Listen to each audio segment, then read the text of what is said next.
Hey everybody, welcome to a conversation on Genesis. No. Hosea. Dang it. It's just we were in Genesis for so long. It's stuck in my brain. Just all summer. Yeah. The second week of Hosea now. We have 1 week left, most likely. I think so, right? There always has to be a caveat. Yeah, Scott, your voice is coming back a little bit. maybe. It's the best I've heard you in a week. Yeah. I watched a little bit of our video last week. It's pretty funny because you're sitting in the dark over there. You're not talking most of the time. And you're just like a shadow of Scott. You look like, on TV when somebody's trying to be anonymous and like they blur out their faces. That was Just a silhouette with the just a voice you can't silhouette. identify. Yeah. The voice you can't identify. It's, I had that too. It was good. what a fun week to have a bunch of meetings and a bunch of things and Oh, man. not be able to get any words out. Yeah. Actually, what's worse than not being able to get any words out is not knowing literally from the moment you open your mouth. It's like maybe something will come out, maybe nothing. Yeah. And so doesn't feel any I think different. that the people were like, Scott can't talk. It's fine. That's good. Yeah, sure. No. A week ago today, though, after the podcast, I had a thing where I had to speak for an hour, and somehow I made it through it. But I told people up front, I said, it doesn't hurt. I'm sorry.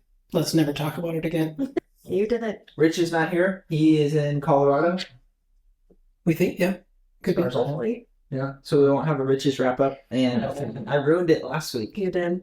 I ended before we gave Rich his shining moment. I felt it. I need moment. I felt internally. I was like, oh, but I was already. I was yelling, but nobody heard me. No one heard you.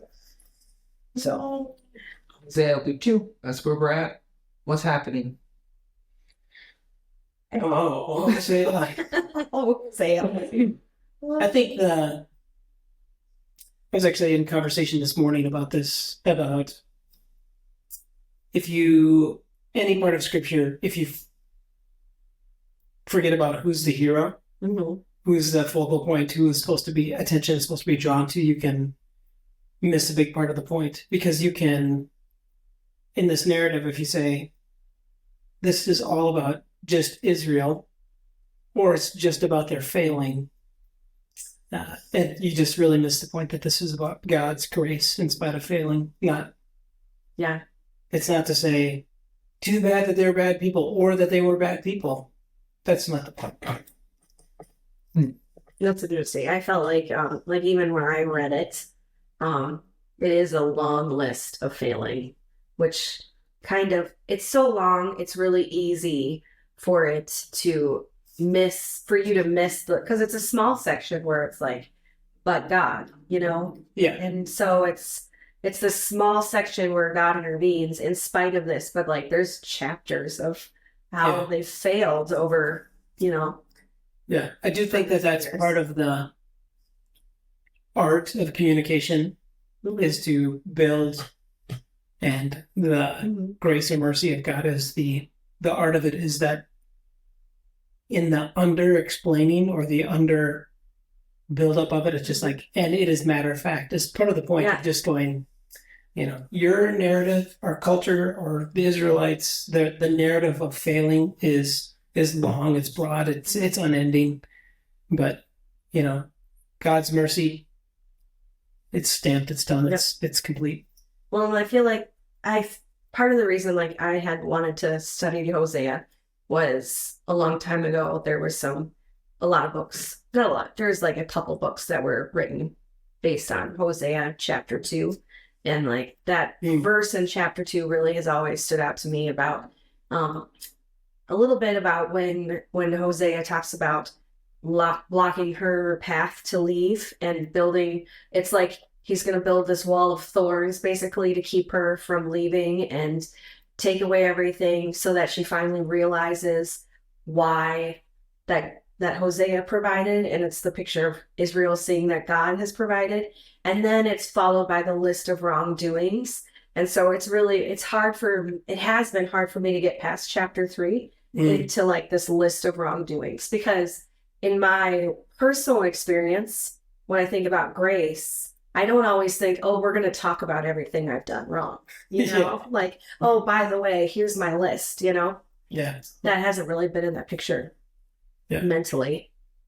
Yeah, and where we come today is the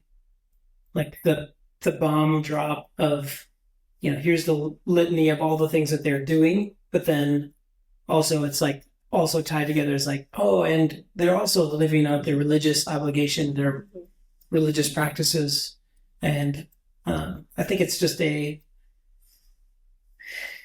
religion or religiosity is not the only part of people's life where it's easy to, keep playing a game, a life game, having life practices that just don't make sense, don't fit anymore.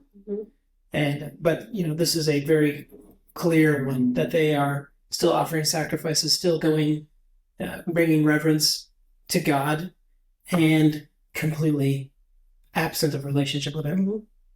Yeah, I mean, if the point is not to just like do the things, but the point is relationship, then the list giving is almost it's part of it. It's an act of mercy. It's like, if relationship is what we're going after, well, these are the things that we're going to have to figure out and work through.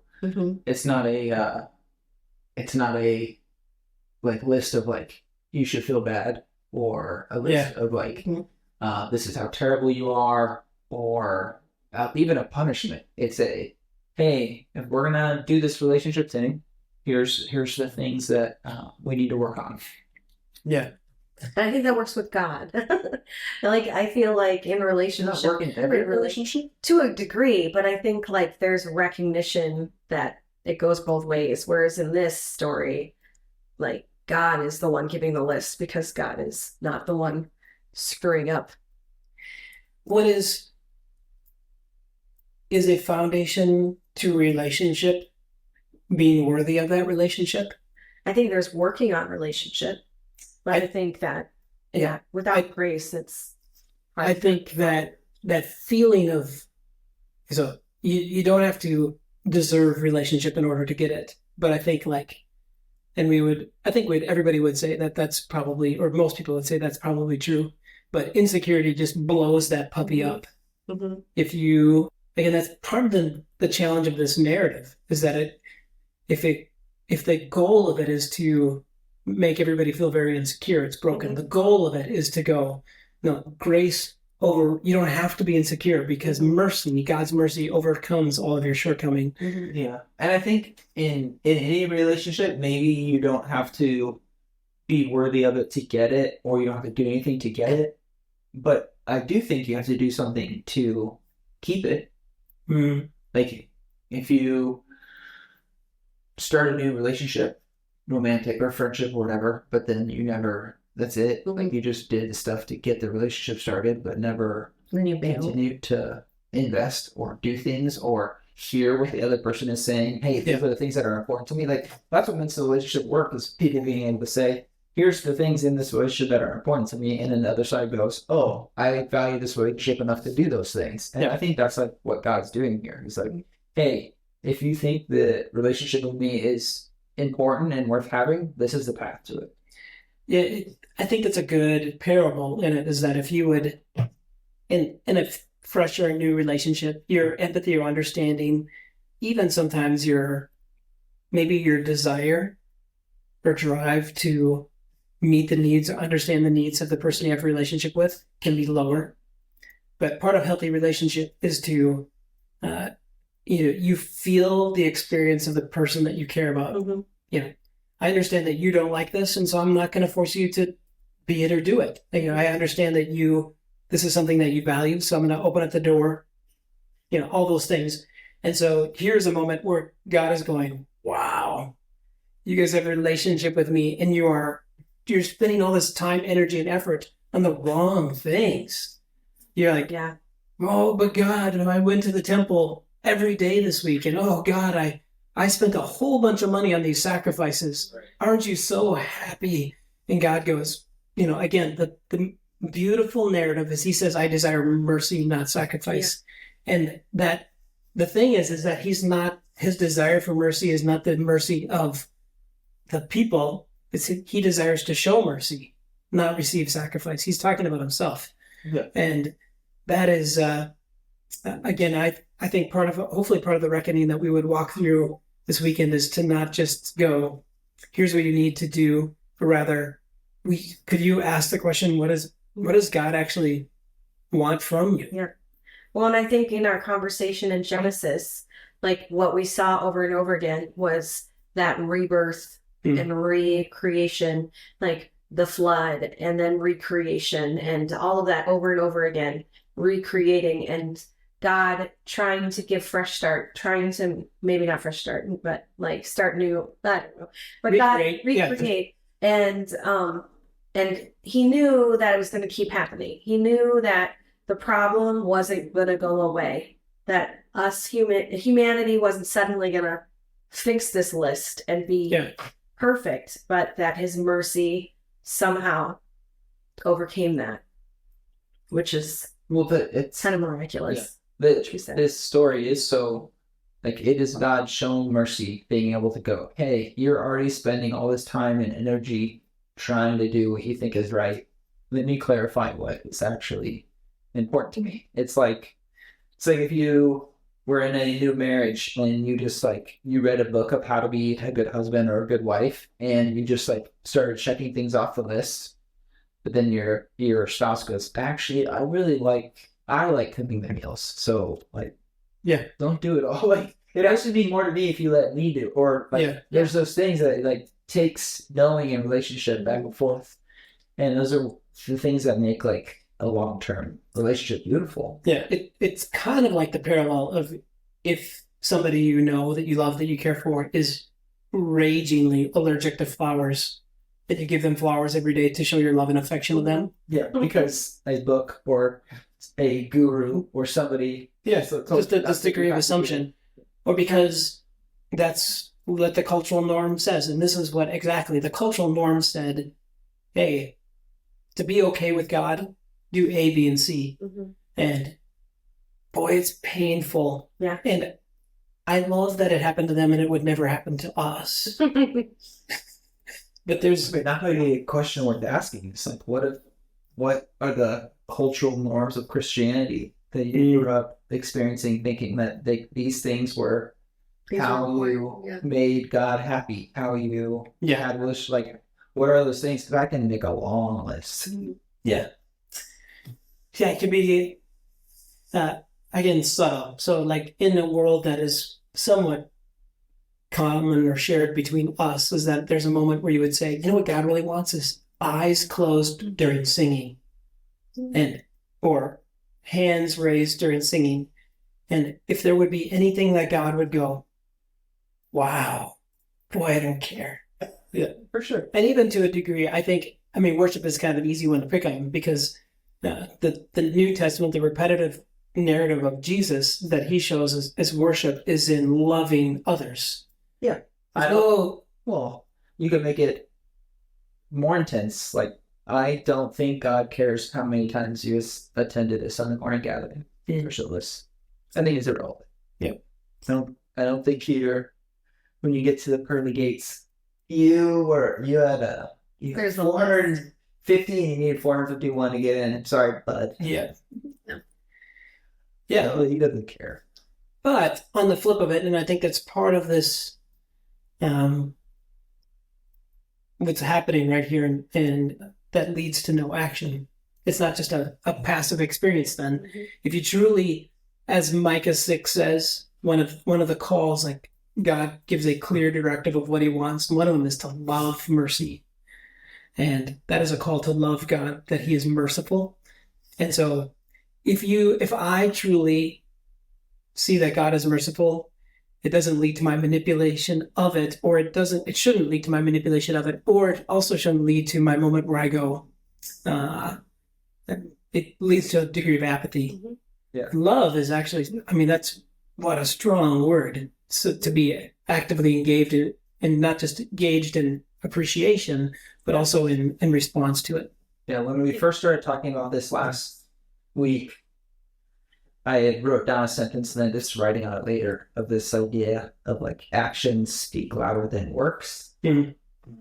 Because I think like if we can differentiate, they often get confused, but if we can differentiate the things that we are doing out of our care for people, care for others, doing out of our relationship with God, those are like our regular actions. But like oftentimes we get so hung up in the works of religiosity or fundamental Christianity or whatever it is that we do these things thinking that we're appeasing God rather than doing these things out of actual love and care for God. Mhm. Feel like that marriage picture, like I keep thinking about like what you just said, appeasing God, and thinking like, so like that list again, and just thinking like the relationship with God, that marriage picture, it is, I do see how the honesty is important for us to see the list, but then there's the mercy to know that while we might change for a minute, we're still like growth is continual process. Like I can have a list of things I need to grow in, but instantaneous growth and suddenly becoming better is unrealistic. I might do really good for a week or two, but to completely change overnight is, I mean, for me at least, it's pretty impossible.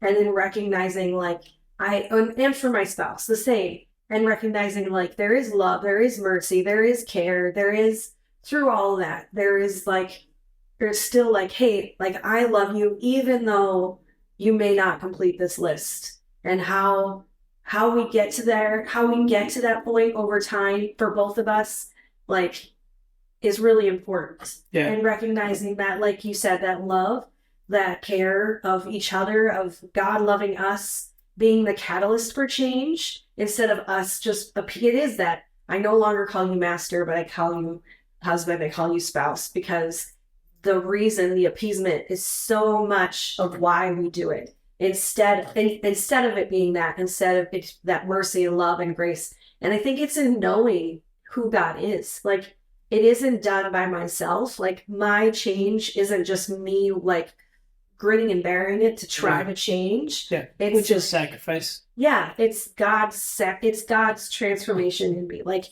God, working with God instead of it being, and I don't always understand that, and like I feel like that's a long process, but I do think God does transformational work in us. And how do we allow him to do that? How do we let the Holy Spirit in? All of those things. And I feel like growing up Pentecostal, that like confuses me sometimes, like what that means. But I don't think I don't know. I don't really figure it out. No. It's hard. It is hard. If the goal of this narrative, the goal of Genesis in this, these foundational texts is understanding and knowing God and how that ties to our origin of who we are and what we are. Yeah. As I have a growing appreciation of God's mercy and a growing understanding that sacrifice or my actions aren't contingent to him winning him over, winning his affection, his love, or getting him to look my direction. That it's not just like a checklist. Oh yeah, God is merciful, but rather, wow, as I walk in that mercy, it helps me truly understand who God is. And as I would try to have a quick fix of sacrifice to appease or to get the attention of God, that's building a narrative or an understanding of who he is that he's not. And that's like the flashing light of this text is like, wow, you guys have a clear understanding of who I am, except that's not who I am. Yeah. Well, and I was just like, after like we like just keep thinking about how all this text, Genesis and Hosea, they like Genesis keeps pointing to a rescuer, pointing to Jesus, helping us know like somebody's coming. And then Hosea ends with like some of that. And like next week, I'm assuming we'll pull some of those scriptures in, but like it points to a rescuer and someone coming. And it's like that relationship with Jesus and understanding how that is transformational, how that changes us, how we keep doing the same. And yet there's mercy, there's grace, and we grow. Like it's just such a full picture that isn't, I don't know. It's not clear all the time. Yeah. And like one last piece to put in this, I don't know if it's last, but a piece to put in this is that it's not as a relationship isn't complete, as our growth, metamorphosis, all the different things that we face over time is never complete. This isn't something where maybe like thinking that God is just about sacrifice, like you just would live your life going, maybe I'm going to find the right one that just really makes God really happy and we're good forever. But to see that God is merciful and that I have to live and walk in response in relationship with God who is merciful, there is no moment where I'm really winning or really a moment where I'm blowing it, really losing. Yeah. It is God is. It's that grace. Oh, wait, I'm Gomer in this story. And I've got all kinds of issues. And who is God in this story? It's not one where, if only Gomer could have enough sacrifices or be, turn her life around enough to have a relationship. No, God is merciful. He feels things and responds, and there's consequences still, but he is something that he is without not being is merciful. Yeah. Yeah, that's good.